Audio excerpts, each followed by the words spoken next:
everyone, welcome to Hilltop Views. I'm David Wise.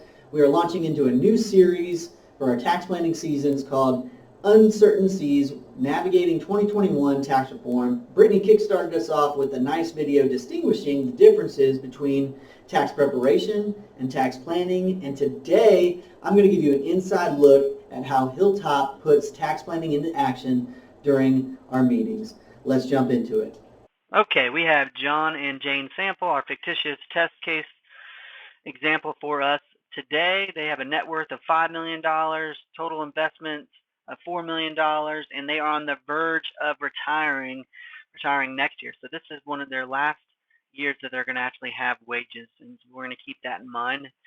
Knowing that they're retiring next year and running all of their incomes, expenses, and retirement assets through our financial planning program here, we can identify and project what taxes are going to look like not only this year but into the future for the rest of their life, given the current tax code and what we know.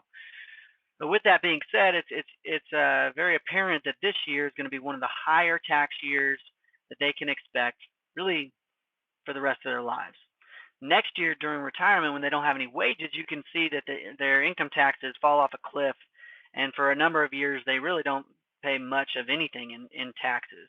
That's because they're able to draw off of some of their cash positions and non-retirement assets to fill the void until Social Security kicks in at full retirement age, and then eventually they have to take their required minimum distributions. And you can see from there, taxes just steadily go up over the rest of their lifetime as they're having to pull more and more money out of their 401k and IRA.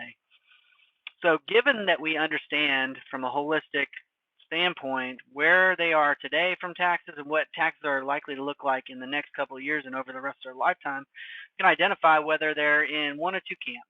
First camp being accelerated deductions, and the second camp being accelerated income. And this year is going to be a good year to accelerate deductions. Again, they're probably in the highest tax environment they're going to see when it comes to their tax situation. So we want to do our best to accelerate deductions. Next year, it's going to be a year they could potentially accelerate income, and they could prepay taxes in the future from their IRAs and 401ks.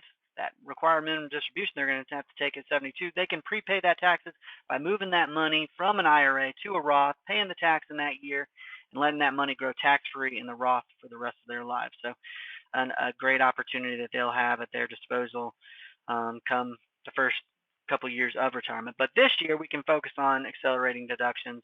And if we do so, we use our tool called Holistiplan, tax planning software, to help us gain perspective on what's going on now, what's going on in the future, and what happened in the past. So understanding what happened in the past helps us understand what's going to happen in the future when it comes to their taxes. So we can get a snapshot of what happened in 2020. We do so. This is a nice page that kind of boils it down to the nuts and bolts of their tax return from the previous year. And from there, we can take that information and we can start to build out a baseline for 2021. So we just copy the 2020 scenario, change the name to baseline, make adjustments where necessary based on what we understand. And this year, being that we know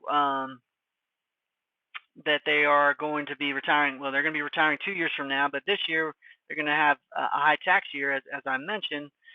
What we can do, pretty straightforward, two opportunities they have. We can either max out their 401k or give more to charities, or a combination of the two. So in this example, if they have the capacity to save more to their 401k, say $20,000 more, the difference between this $240,000 and $220,000, they could see some tax savings, push those deductions or push that taxable income down. They could also, as I mentioned, give more. If they had the capacity to give $5,000 more, that would increase their itemized deductions. And ultimately, what it boils down to, if they between their savings and their giving, if they could increase their deductions by that much, by $25,000, they could save roughly $7,000 in tax from a federal standpoint, which is about 28% on that $25,000. So 28% on every dollar they either give or save, they're going to save in taxes. And we all like to do our best to pay Uncle Sam as little as possible under the guides of the law, of course. But this is a great example of how we can help our clients identify opportunities to save taxes now or in the future. Thank you for watching today. We hope you enjoyed this video and it was helpful.